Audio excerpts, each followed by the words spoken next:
என்னடா பண்ணீங்க? 4000 கோடி. ஆக்சுவலாக எல்லாருக்குள்ளேயும் ஓடுற கேள்வி தான் இப்போ எல்லாருமே கேட்குறாங்க. இப்போ இதை கூட என்ன சொல்லிடுவாங்கன்னா, டிவிகே ஃப்ரெண்ட்ஸ் தான் வந்து சொல்லி கொடுத்தாங்க அப்படின்றாங்க. என்னோட பொதுவான விஷயம் என்ன அப்படின்னா, இப்போ நமக்கு வந்து இப்போ மழை பெய்யுது, பேஞ்சிக்கிட்டே இருக்குது. 4000 கோடிங்கிறத வந்து நம்ம சொல்லலை.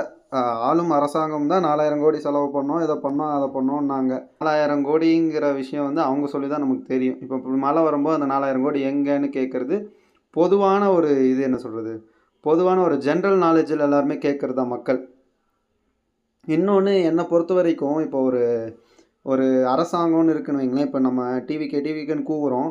நாளைக்கு டிவிகேவே அரசாங்கமாக இருந்தாலும் அந்த டிவிகே வந்து கேள்வி கேட்குற இடத்துல இருந்து தான் நான் இருப்பேன். அன்றைக்கி நான் என்ன பண்ணுவேன் தெரியுமா? இப்போ டிவிகே அரசாங்கத்துக்கு வந்துட்டாங்கன்னா நான் டிஎம்கே சைடு போயிடுவேன். ஆனால் கேள்வி கேட்குறது தப்பு இல்லை. நீ அரசாங்கத்தை கேட்கறனால நீ என்ன எதிர்க்கட்சியா அப்படின்னு கேட்டால், ஆமாம் எதிர்க்கட்சி தான் அப்படின்னு சொல்லுங்கள். தைரியமாக சொல்லுங்கள். எப்போவுமே நம்ம வந்து எதிர்க்கட்சி தான்.